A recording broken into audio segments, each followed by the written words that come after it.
Hello everyone and welcome back to the Darren Connell podcast show, Straight White Whale. This is episode 23. Before we get in about it, I just want to thank McTassos, our sponsor for the last 8 weeks.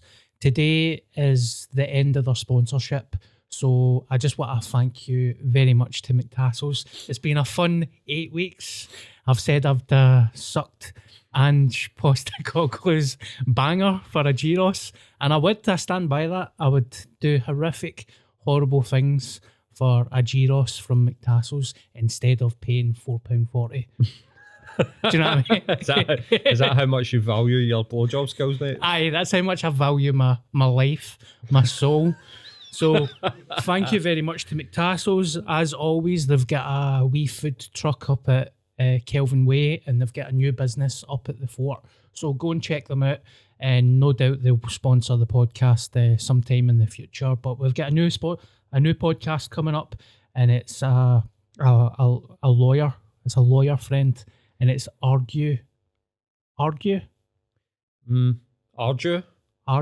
Alan Arju. Arju and Co. Arju and Co. Red group. I'm sorry, mate. So.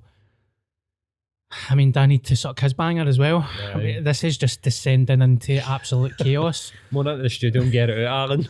I mean, I wish they would just pay me a certain amount of money instead of me humming their buzz. But Alan was in my school, so if anybody's got any legal problems, get in touch with him. We'll get his poster up and all his contact details, and you can get in touch. I was a wee bit flustered there and I couldn't pronounce his name. I literally just got a message off him there. Good guy, mate. I think he actually specialises in employment law. Really? If I remember that rightly. So if people have had problems with like getting sacked, like all that stuff, all the Brexit stuff, if you work for P&O Ferries, get in contact with Alan. So it's not like, mate, I stabbed somebody in the bus with a spoon, I need some fucking legal advice. Maybe it does that. How long do you get in jail for carrying a spoon? Depends what you're doing with the spoon, doesn't it? Speaking of spoons, this is Glasgow is the drug capital of the world. Really? Yeah. But what drug? Is it love? Tobacco? Definitely fags, mate. Coffee? Nah, coffee's not a drug, is it? Did you just assume my addiction? How dare you? We've got a guest in the studio today as well. Well, not a guest, he's just sitting here. Kieran Burns from All About Ability podcast. How are you, Kieran? Good to see you, mate. It's good to see you. Just in case anybody hears laughing in the background, like two people laughing, which they won't because my podcast is shite, but I'm just saying. I fucking choke every week with laughter, so literally. It's been good, hasn't it? Aye, mate. This is episode 23. For the last couple of weeks, I've been like episode 29 and 34 and all that. I've got a red group mixed with dementia, so people understand. How has your week been, Paul? Have you been all right? Aye, I've been good, mate. I've been good. I'm looking forward to my holiday. Amsterdam? Yep. When are you going again? Thursday. So, when are you back? Monday. Could we get a podcast next week? Aye. We'll do a podcast next week. Okay, we'll sort it out. Aye, we'll sort it. Can you bring me back a hooker? Aye. Gas cooker? Aye. Can you bring me back a big dildo? Sorry. I'm so sorry. Mate, actually, like, one of the times I've smuggled drugs. I've been a drug smuggler. Really? Aye. A fiver's bit doesn't count. I brought an ounce back. Honestly? Aye. Right, so seeing I don't know what an ounce is. 200 quid's worth of weed. Wow. Is that quite a large amount? Aye, but I split it up into a quarter of an ounce bag and put them in like 4 different places. So this was my master plan, right? I'll put them in my jeans, put one in my jeans pocket, one in my jacket pocket, and if they open up, I'll just be like, I forgot about that 70 quid worth of weed in that pocket. But me and my missus got our cases off the conveyor belt, and we were in Glasgow Airport. We were walking towards the police desk, and I'm shite myself. And the fucking police officer came out and walked straight towards us, and see if I could have seen my face. It must have just been pure, like, handcuff me, officer. And he like barged through the two of us and went to like a Neddy guy that was behind us. But mate, I was shitting myself. This was years ago. a horrible feeling. Oh, fuck me. And I'm not doing it again. Like, I'm not doing it, man. like that film. What's that film called again? Midnight Express? Aye. Aye, mate. When he had hash strapped on his belly. Is that no heroin? Was it heroin? Turkey? It might have been hash, it might have been heroin, aye, but he gets raped. Yeah, he get proper pumped. Supposedly that story's not as true as what the film. The film gets slaughtered, basically. Oh, really? Aye. I thought it was a true story. It's based on a true story, and see the guy that it's based on, he said it wasn't as bad as that. I never get assaulted, and You just got a lover. Aye, basically, aye. A Turkish delight, you could say. Aye, but aye, mate, that was nearly me in Berlin for a fucking around a week. Nah, I mean, what would happen to you? Would you think would happen? For weed, nothing. Take it off you? You'd have got a fine. Aye. I think it would have get took off you, and you'd have got a £400 fine or something. I remember coming back from Peru. I was shiting myself, like totally post-traumatic stress.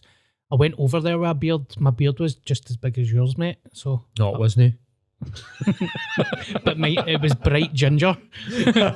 Instead of like my fucking Jason's Technicolor beard that I'm fucking rocking, mate. I was walking through the airport in Amsterdam waiting for the Connect flight to Glasgow. Right. But I came for the Peru jungle. So I wasn't dressed up. I was wearing trainers, no socks, shorts, and a t-shirt. Right. My hair was fucking long as fuck, no gel, and a massive beard. And I went through 6 ayahuasca ceremonies. So I was like walking through the airport, like, get me back to Glasgow. And I swear to God, see, police, sniff, every cunt was just like, he's like a drug smuggler. And when I get pulled aside and they made me stand in this, it looked like a cryo chamber, but it wasn't. Like an X-ray machine. Aye. Right. But you see your organs on the screen and aye, stuff. Mate. I see your bobby. Aye. You see that one of your bobby. So they gave us a full scan and stuff. Right. I was Fuck's just sake, like, mate. And you've not. Have you ever publicly spoke about your ayahuasca? I know that you've done it, Aye. but we've never spoke about it. I've spoke about it, but I've no went into proper. People have interviewed me, and I've just like, I went over for 2 weeks, and I've never really went into, Detail. detail. We should do that one time on the pod, mate. I was, I still kind of. I think I've recovered from it now, but Was it bad? aye, it was Right. horrifying. Yeah, Fuck's sake. and I wouldn't recommend it either. Right, because I've seen the documentary with the guy that like cures his depression. Yeah, it's pretty hardcore, mate. Right. I mean, before I went, the guy was like, if you're on any medication or antidepressants, you need to stop, because if you put ayahuasca into your system when you've got medication in you, it can cause stroke or psychosis. Right. So I was on a very light amount of antidepressants at the time. I can't even remember what they were called, but it was like 0 point something. Right. The lowest of the low. And I stopped maybe a month before I went to Peru. And then I went and did ayahuasca 6 times. And I came back and I was like, I'm not taking them again. And I haven't took antidepressants Right. since. Wow. So it definitely benefited me, but it was tough. it was hardcore. Like, it's hardcore. It's nothing like you've ever done. You can't compare it to DMT or drugs. See, if you're at a party and you take an Eckie and you're like, oh, right, I'm tripping, this is just an Eckie, it will be away in an hour. When you take ayahuasca, your soul leaves your body, Right. and you go into another fucking dimension. Right. So I've heard that like DMT is like a wee tiny snapshot of what ayahuasca's like, but then Aye. you don't get the purge. I've took DMT, Right. and DMT is very nice and cozy. Don't get me wrong, it is hardcore. It is hardcore. Like when I smoked DMT, as soon as I exhaled, I thought I'm going to fucking die. Aye.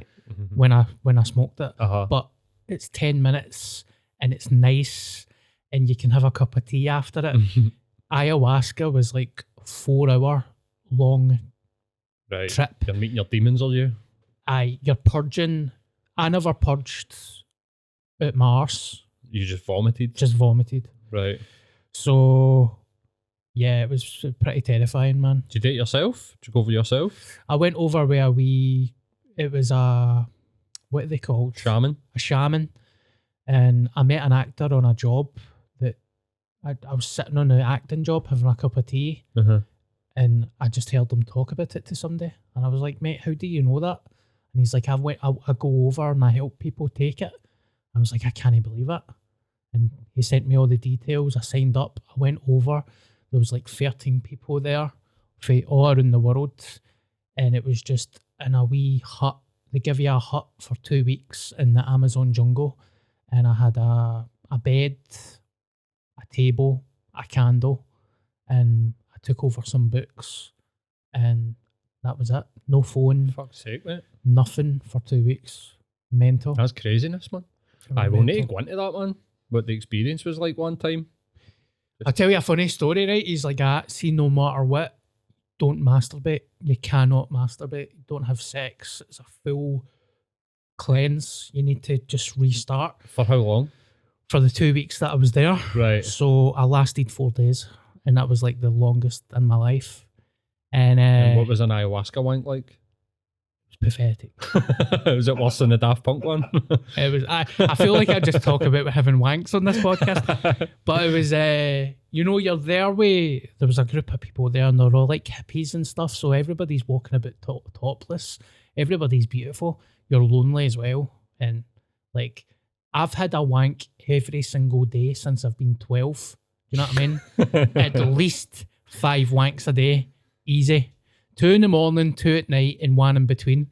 See, when I was a wee guy, Every day? every single day. No way. I'm mate, I rip the lid off it every single day. And see, when I don't, I can understand why apes attack their owners and eat their face off and all Right. that. You get backed up. Aye, because I don't even do it for sex.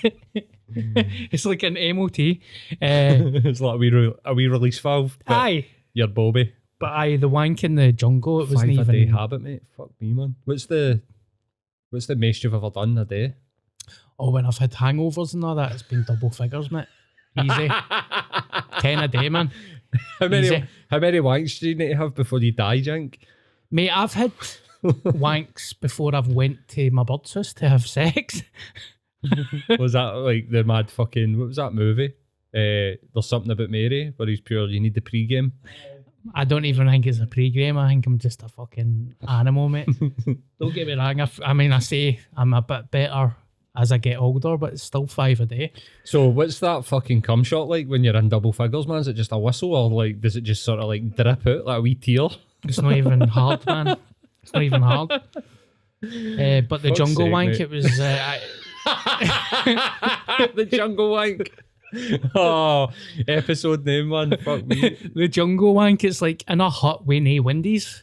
So it's like the huts are 50 yards apart. So you're within seeing distance of other people.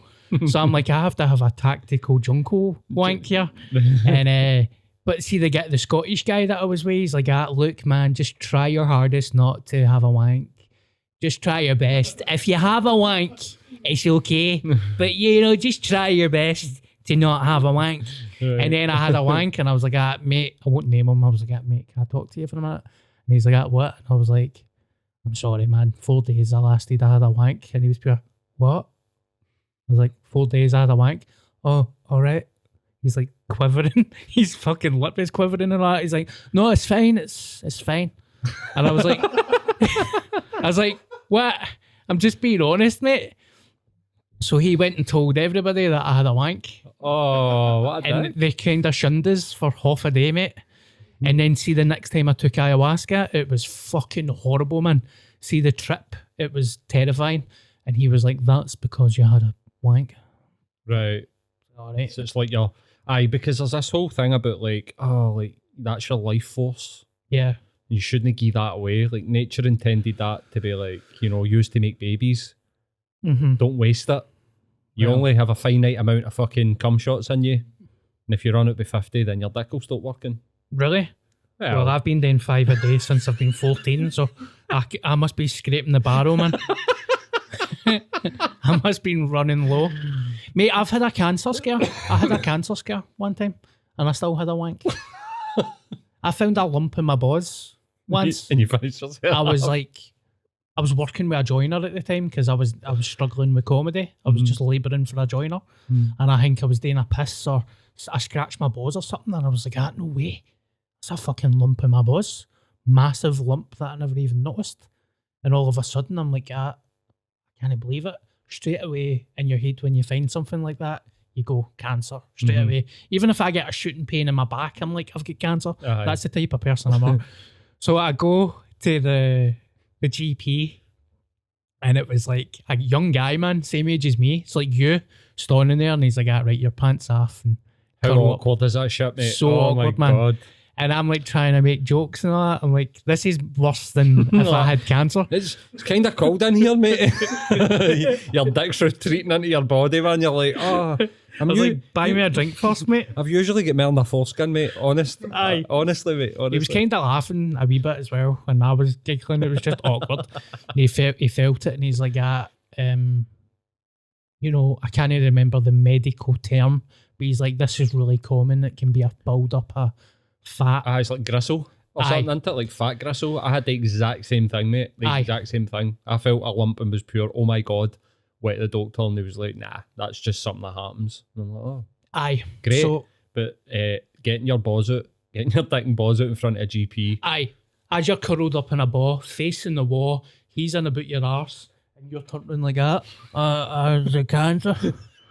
Is it cancer? But is it cancer?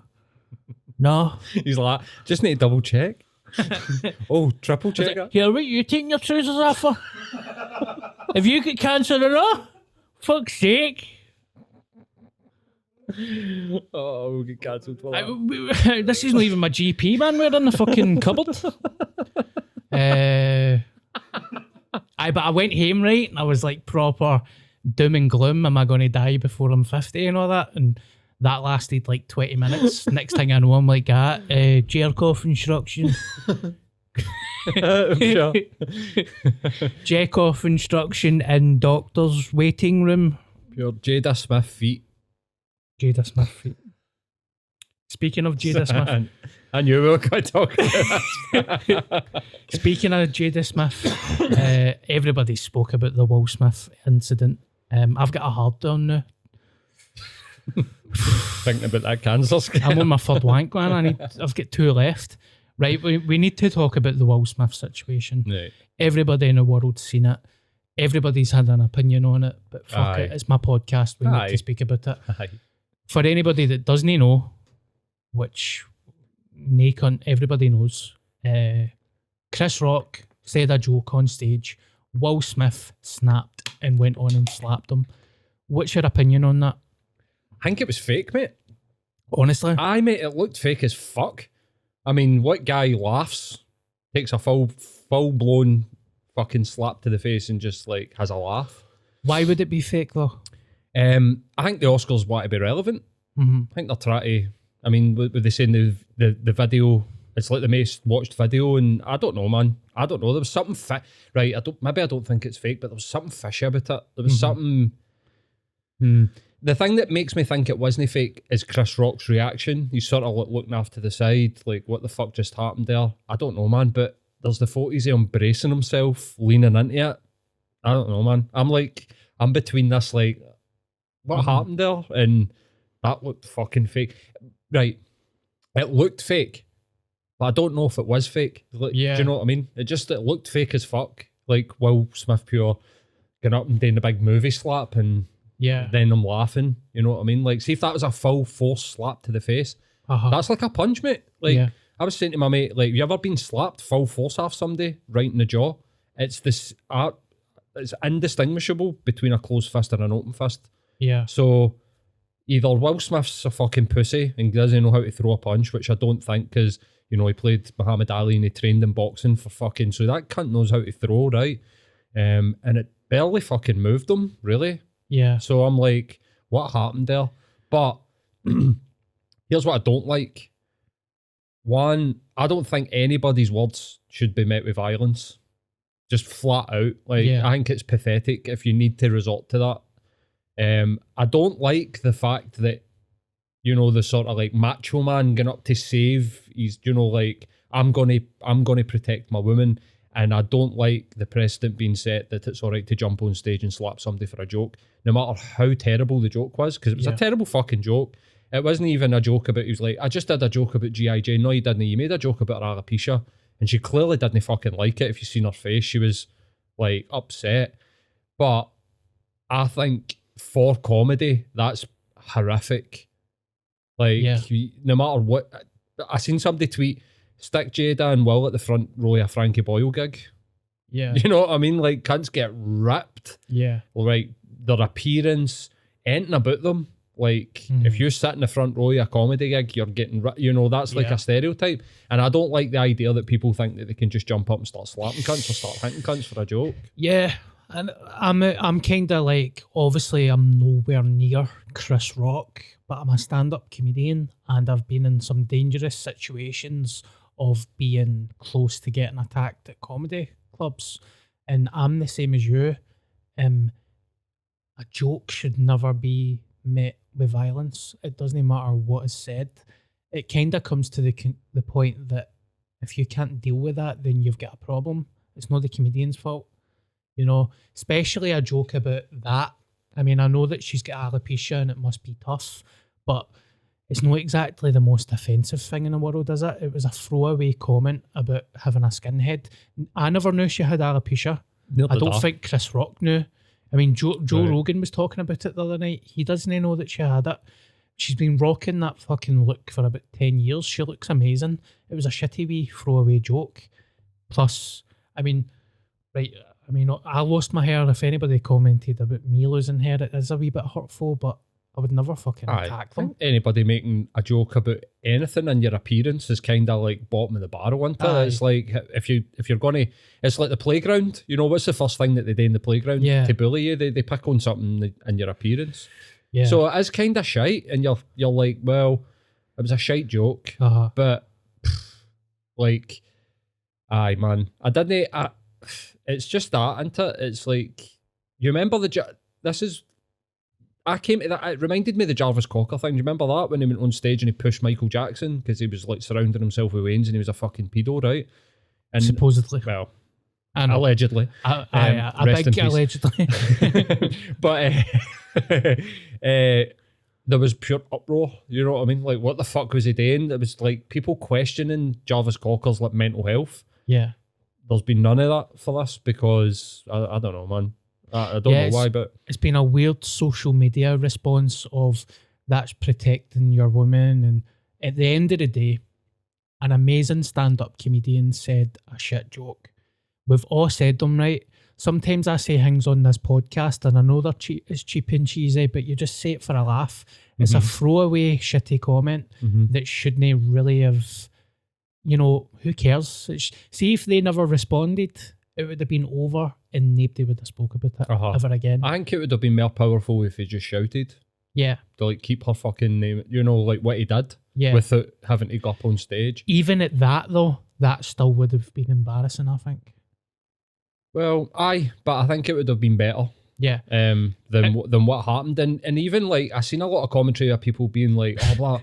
Like Will Smith himself came out and was like, I'm embarrassed by this. Like, I shouldn't have done it. Yeah. So you're like, if he's like that, you know, like that was embarrassing, I shouldn't have done it, then kind of like, I think that's the right thing. Did you see some of the news headlines?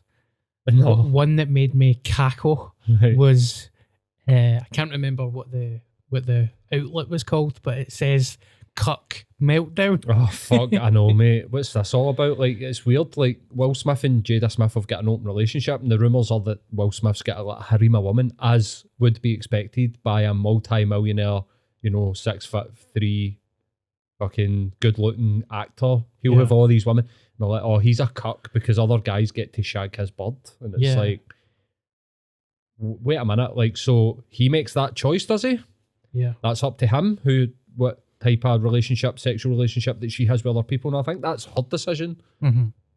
And Will Smith's rumoured to be, you know, well endowed, and I don't think it's got anything to do with his manliness or his manhood or any bullshit like that. The fact that she wants to have an open relationship, I think that was her choice, and he's part of that. So I don't think he's a cuck.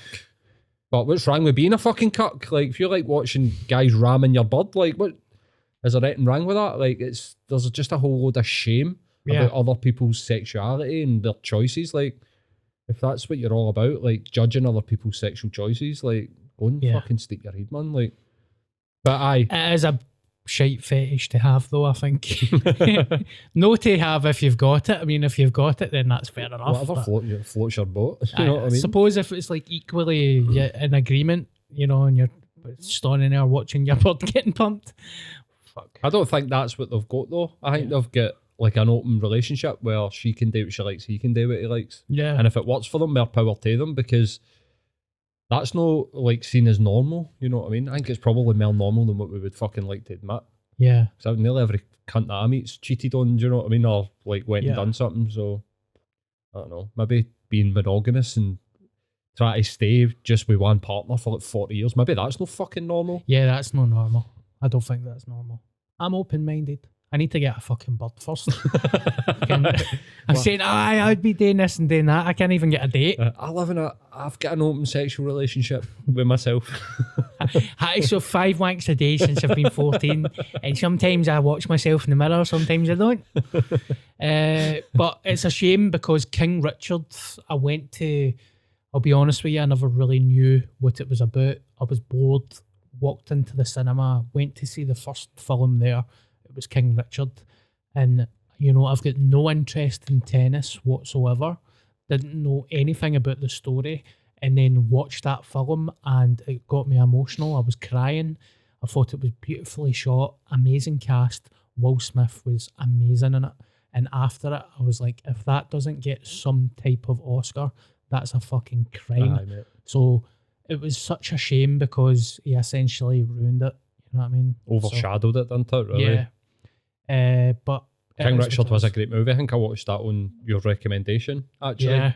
And fuck man, what a performance, man. Incredible. Let me see. I'm going to be announcing a tour soon. Sorry that it's took so long.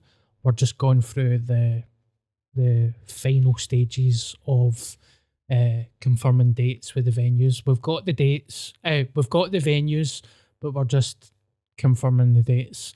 And I'm going to be doing a regular night as well, once a month. Okay. Once a month at a venue that I won't say yet. And we're going to do it right up until Christmas. So it'll be a new material night. It'll be like the vegan Gorilla and Friends that I used to do. Right. But I'm not vegan anymore, so it's a new name. Gorilla and Friends. Aye. 5 wanks a day and friends. That was a shite joke. You can edit that out. Please, for the love of God, leaving that in. that out. I'm leaving that in. I went to see a comedian the other night as well for the first time since COVID happened. Who did you go and see? Tim Dillon. Oh, wow. Really? Was he playing in Glasgow? Yes. How come you don't know these fuckers are playing in Glasgow? The only way I found out was he tweeted Scottish food is terrible. And I thought, fucking prick. Why is he tweeting that? Did you buy tickets on the day? Was it sold out? It wasn't sold out. Oh, fuck, man. What they need to, I think these guys need to realise that we're a wee bit in the dark ages when it comes to like that type of thing. They'll be used to promoting all their dates on YouTube and all, like, that's not going to work here, is it? Like, you need to be like aware of it. Because I had no idea, man. I love Tim Dillon. Well, see, when I got tickets, there was only 2 left at the bottom. Right. The entire bit, there was only 2. Where was my invite? Mate, it was one of the things that was just, it was so last. I think you don't think about me, it's alright. Paul, no. Please, no. Not on the podcast. I'm Paul's cuck. I have shamed you. No. You watched me fucking shag your horn. This is Friday, so he was gigging Wednesday. I got the tickets Tuesday night. Sake, man. Was it good? Do you know, I was disappointed, mate. Not in Tim Dillon. It was the audience in the venue. I was disappointed in. Right, do tell. First and foremost, it was very overpriced. It was £35 a ticket, and that was including booking fees, right? Right. And doors opened at 6. There was no information about when he was on stage. or if he had a support act. So we turned up at 6 o'clock, not really knowing what was happening. He kept the bar opened during the show, which just made it Big mistake, isn't it, man? carnage. Aye. I sat on my seat for 60 minutes and I genuinely did not have longer than 5 minutes on my arse. I was just every five minutes I was standing up. Having to let people out. Aye. Oh, fuck's sake. So that was a pain in the arse. The amount of people that were like paralytic steaming was mental. Like paralytic steaming, mate. Right. Uh, So they were like disrupting the show? Disrupted like that the show. Right. I was actually nearly fighting with somebody. Like I went in in a bit of a mood anyway. I was a bit like I don't know what was happening, but I was just nervous. And me and my pal were sitting there, and this drunk guy was getting shown to his seat, and I stood up to let him past, and he turned round and he done that. Who's that fucking dafty to me? And I was like, who the fuck are you talking to? And straight away he was like, oh sorry big man, it was just a joke. And he was trying to shake my hand. Right. And I was like, nah mate, I'm not shaking your hand because of COVID. And he was like, all right, for fuck's sake. And he sat down, and then he was invading my pal's space. My pal was like, can you get back? He started talking to everybody around about him. And then after 5 minutes, he just done that. This is fucking shite. This is pish. Got up and walked out. And he walked past me and he couldn't even make eye contact. But in my mentally ill mind, I was like, please say something. I'm going to eat your fucking Adam's apple right out your throat. Pure. So was he set good? Aye, he was fun. Apart from that, he was good. No, he was No, very... no, the drunk guy, Tim Dillon. But sometimes people, you find this, mate, at comedy gigs, people are there and they're like, somehow think that they're the comedian. Yeah. They're there to showcase themselves, like outdo the guy on stage or some bullshit, man. There was a guy behind me and he kept stamping his feet. And every single joke, he was essentially fake laughing. Right, oh. And I was like, why is he doing that? Like, he doesn't need to do that. Just sit and enjoy the show. But I could tell that there was a lot of people there that have never been to a live show before. They're podcast fans and they don't know how things work. So they've seen him on Rogan or they've seen him on whatever and Yeah. they're like, we'll go and see this, and they're getting tanked up to go, and it's like going to the cinema. Like, you're going to be sitting there, you're supposed to sit there in silence for an hour. Yeah. You know what It's I mean? like 2022, we're still at a stage that people should know that they shouldn't talk through a show. Like, how do you know that? And then when you do heckle a comedian and they're like, oh, I was just trying to help, I was just trying to be funny, and then because they're fucking idiots, they'll slap you like Will Smith. Or they'll try and slap They'll you. try and slap you. But don't get me wrong, I'm glad that I went. I'm glad that I seen him. He's a very intelligent, funny comedian. Aye. When I could pay attention to what he was saying, he was very, very funny. He plays down his intelligence a wee bit, doesn't he? Tries to play that sort of like, I don't know what I'm talking about type guy, but you're like, you know what you're fucking doing. He knows what he's talking about. He's no daft. Did he have a support act? He had a support act. I can't remember the guy's name, but he was also funny. Right. And, you know, I never realised Tim Dillon was gay. Oh, I think I did know that, mate. Uh-huh. Aye, because he does a lot of gay jokes, doesn't he? Aye. I can't repeat them on the podcast. I'll get cancelled, but as soon as he said something, I was like, oh, aye. You're not the only fat gay cunt in here. That was a joke. Aye, he was gay. No, that's a problem. Why do I even have to say that? Will Smith is supposedly gay, no? He's a cuck, mate.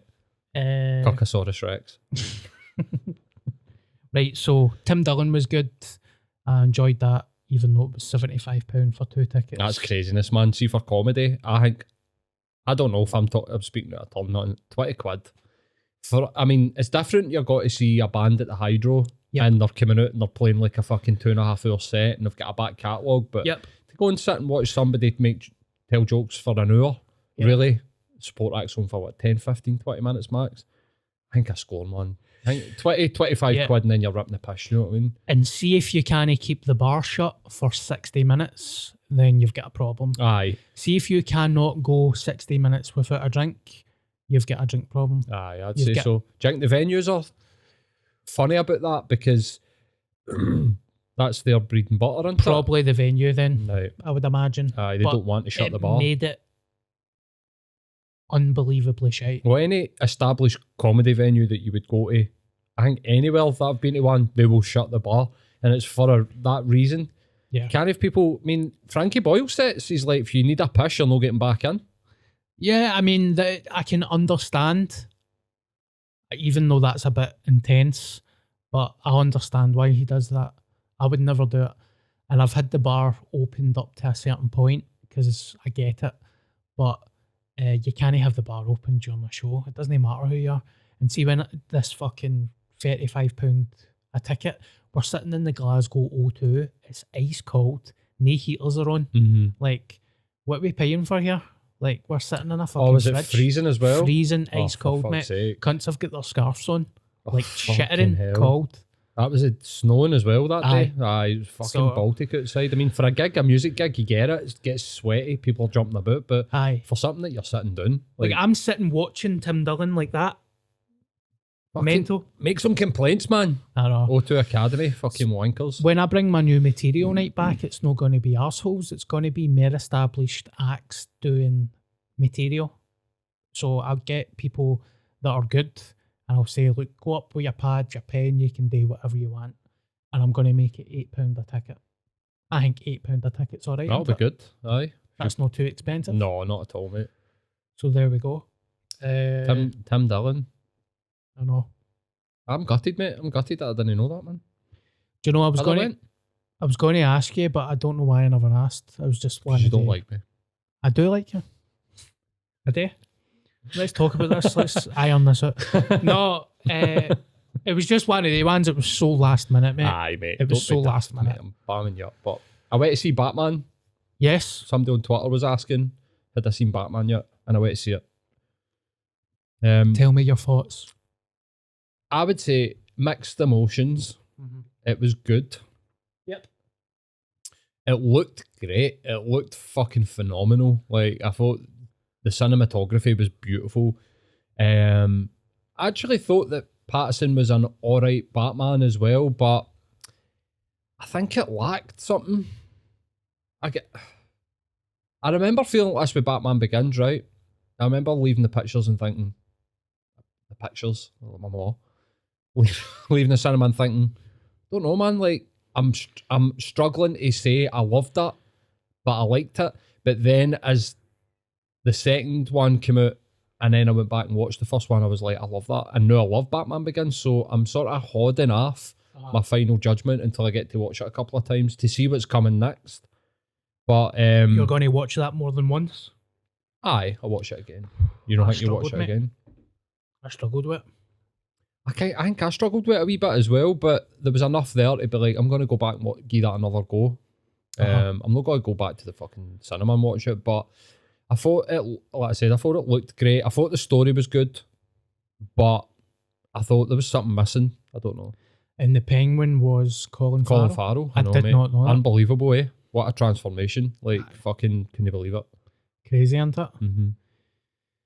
I was disappointed. I've been revisiting old films as well. I watched the original It last night. Very scary. The Tim... No, the remake. I watched it in 2017 when the new one came out. I watched it last night. You watched the remake last night? Yeah. Right, aye. What do you think of the original? I watched that last year. Tim Curry, isn't it? Right, so when I was a child, that gave me a genuine fear of clowns. Uh-huh. When I watched it last year, it's dated. The special effects have made it not as scary. Aye. But for an original idea or an original story, the story's terrifying, and I couldn't even watch it when I was away. I thought I'm the exact same. I don't remember it being in two parts. Yeah. I remember it just the full story, and I actually think that would have been better. Yeah. See if they just like, didn't try and, I mean, what is it, 4 hours long, 4.5 hours long if you watch the fucking entirety of the full thing. See if they'd have just made that a 2 hour movie. I think it'd have been terrifying. Yeah. And you're right, it's dated. You can, and there's something about the 90s special effects. You can't see past them. Yeah. See, like the 70s and 80s ones, you're kind of like, you can see through them. You're like, I can put, like if I watched Evil Dead, I'm like, I can put the shitey special effects to one side. But see, for some reason in the 90s, I'm like, nah, I can't watch this, man. Yeah, they tried something different, didn't they? Right. I mean, the shower scene when he breaks the drain apart and he comes up, it's like a cartoon. It's like Play-Doh or something. It makes like you that. laugh, Yeah. rather than the primal fear I felt as a Wayne. See the bit with the drain? That gave me nightmares, mate. See the bit the guy's wee brother, and he makes the wee thingman and he's put Georgie. Mate, fuck me, man. See, genuinely, see when I was a child, see after watching that, see when I went to my bed at night, see when I closed my eyes, I used to see clowns when I went to bed. That's how scared I was of that film. Fuck's sake. For years, I was terrified of clowns. Like anything like that. And now I'm just fucking dead inside. Shagging clowns. Aye. I watched the So you watched the remake of it? It's really terrifying, mate. That's proper scary, man. the new one. Aye, the new one, mate. The new one's scary. 2017, went to see it in the pictures, and I was like, "This is amazing. This is It's class, mate. amazing. A good film." Aye, unreal. Also watched a really good film last night for the second time called The Shot Caller. Have you ever seen that? No. It's on Netflix. Right. It's a fucking belter of a film. What's that about? You seen it, Kieran? It is about a guy that's a lawyer, and he goes to a restaurant one night with his wife, his mate, and his wife, and they share a bottle of wine at the table, and they're driving home for the restaurant one night, and he accidentally crashes the car. So because he's under the influence of alcohol and his mate dies, he ends up getting the jail. And while he's in the jail, you've got black people that are in a gang, and then you've got white people that are in a gang. So when he walks into the yard, the skinheads take him in, and he just descends into this kind of spiral of being in a skinhead gang, trying to protect himself, and he ends up like one of the top dogs in a Nazi skinhead gang in this prison. But also like not really being a part of it. He just wants to survive, like that type of outlook. Right. So it's an all-star cast.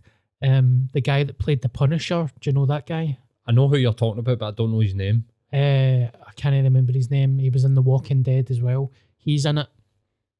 Is he the tennis coach and Oh fuck, so he is. Aye, King Richard. with the mad handlebar mustache. Aye. He's been in Wolf of Wall Street. That's right, mate. Aye. He's a great actor, So man. he's in it, and one of the police officers from Mindhunter is in it. You know, the chubby guy. Have you seen? No, I've never seen Mindhunter. Mindhunter is fucking amazing, mate. Mindhunter was a book wrote by an FBI agent back in the 70s. Right. And he was the first kind of guy that did psychological profiling, and he did it back in the 60s, 70s, and he, you know, the type of people that would be like, the guy that did it is probably in his 30s, male, drives this type of car. When he came out with that, people thought he was into witchcraft. Right. Like mental. Being able to profile people. Aye. Right. He was the first guy. Obviously, I can't remember his name because I'm a fucking idiot, but I recommend the book, and it get turned into a TV series. And one of the main guys is in that film as well. So Shot Caller, and Mindhunter. Yes. Right. Mindhunter's, see, the first time I read Mindhunter, I was in my mate's house and we were playing FIFA. And he's like, my dad's got this book that's amazing. It's called Mindhunter. He's like, you want to learn it? I picked it up. I started reading it. 4 years later, I'm still in his house reading the book. And I'm like, I need to take that up the road. Now, I can't pay attention to things. Red group, as we know. The book was like that thick. I finished it in 3 days. I'm like, that is incredible. I couldn't put it down. Aye, incredible. Right. So that's recommended as well. Shot Caller, Mindhunter, and Mindhunter the book. Did I tell you I'm getting a flat? Have I said that on the podcast? You haven't. You told me last week off mic, but you've not said on the podcast. So I've admitted defeat in getting a mortgage. 3 years of absolute misery of trying to get Try to get a mortgage during a pandemic while being self-employed, to the point that I think it was one of the main reasons why my hair fell out in the shower, to be honest. Just the stress of trying to fucking get a mortgage, mate. Yep. Fuck me. And then I finally realised that there's nothing wrong with rent, especially during this time in life. You seen what it's like trying to fucking actually buy a house? Like, Yeah. once you get the mortgage, it's like houses are worth 80 grand and cunts are buying it for 120. No, it's mental, mate. It's like pure peak market. It's Well, I went for a house. I went for a house in Maryhill that was at the old army barracks, and it was listed for 67 grand, and it got sold for 100. So I was like, I can't do this. Cunts are just going to lose money, mate. This is like 2006 all air again. Aye. Like, we're at this pure bubble where people are just, I don't know why, but people are so desperate to buy houses, and then it'll pop. Aye. I got desperate because I was, see, at the start of COVID, when you're self-employed, like yourself, I lost everything, mate, within the space of 4 days. Like, everything was gone. And my dad was like, move back in with us, because I don't want you to be fucked. But in my mind, I was like, I lost everything, and that wasn't my fault.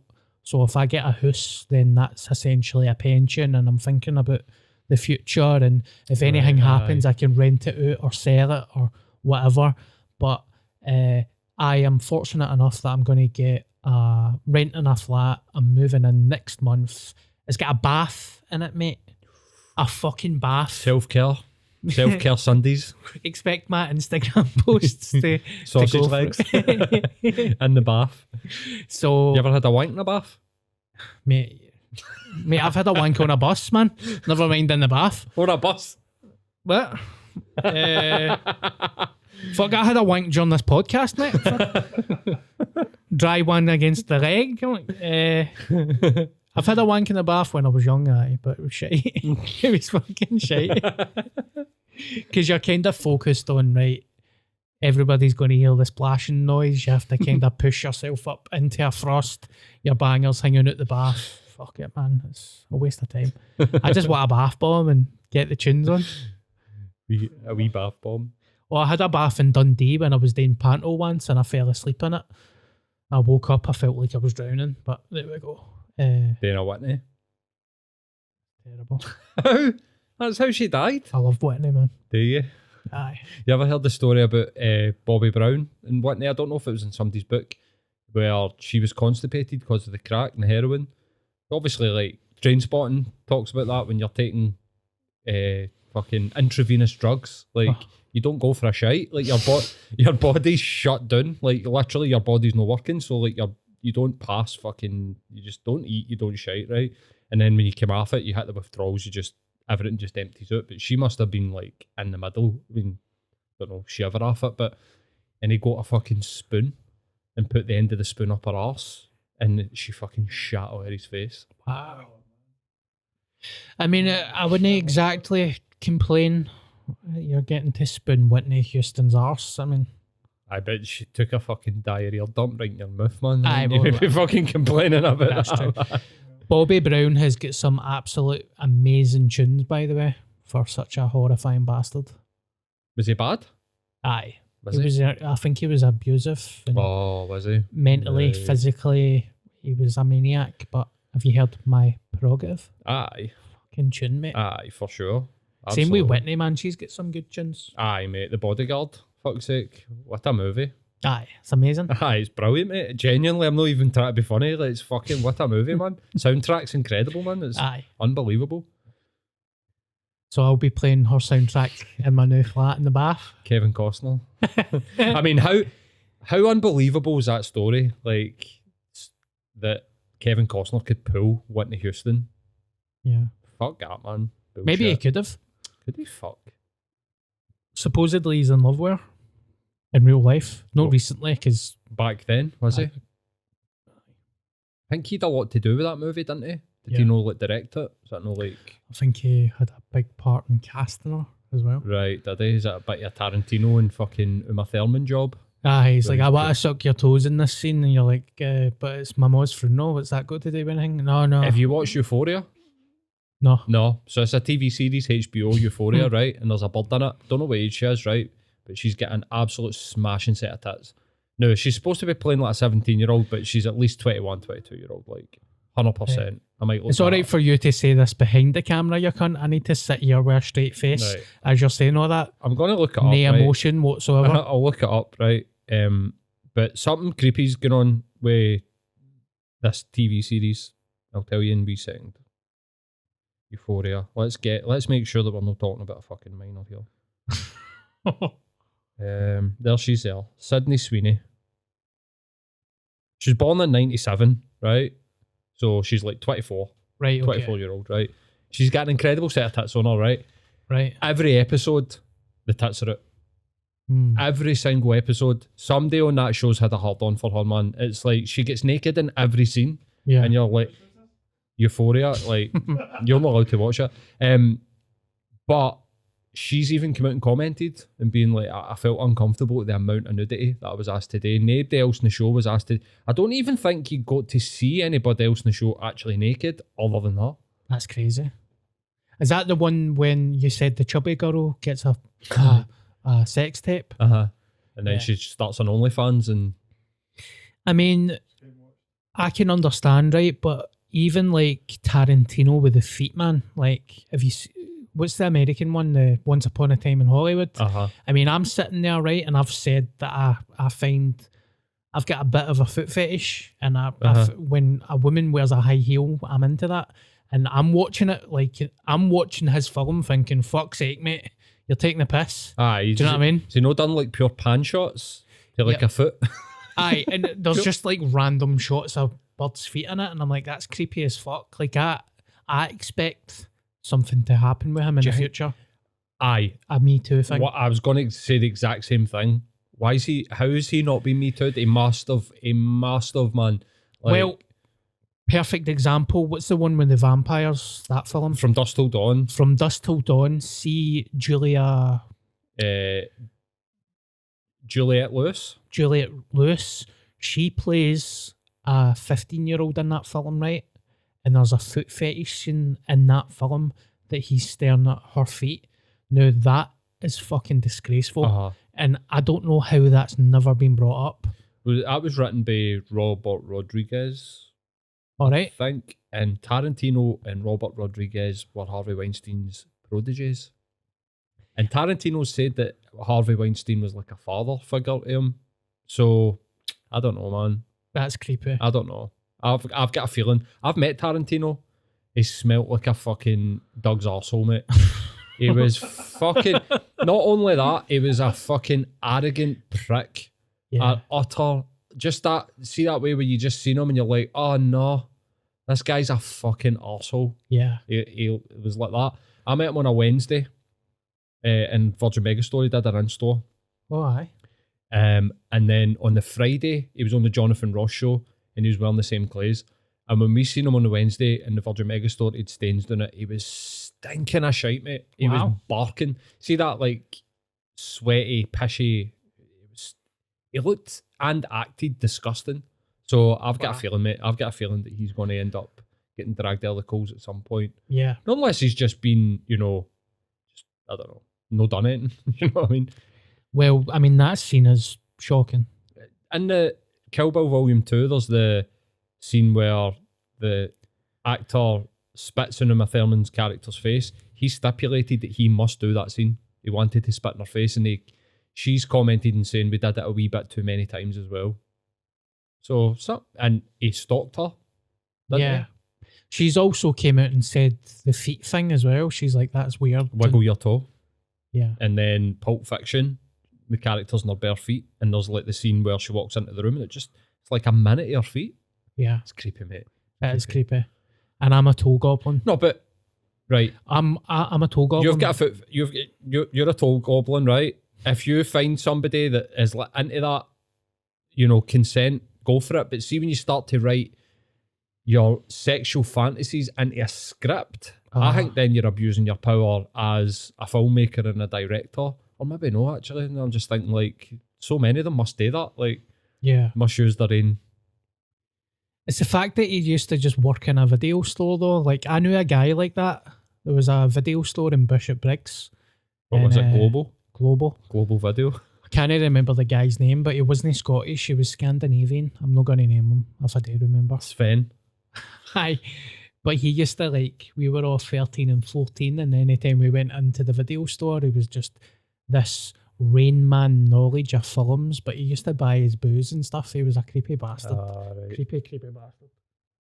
Anyway, I think we're going to wrap it up because we can keep talking about all that stuff. I think we've done enough. Your foot fetish. No, my foot fetish. Tarantino's Tarantino. foot? Oh, aye. I've got an alright foot fetish. That's it. Aye. Look, guys, we're going to wrap it up. That's plenty of time. I just want to thank McTassels for the wonderful 8-week sponsorship. Thank you very much for being kind. We appreciate it.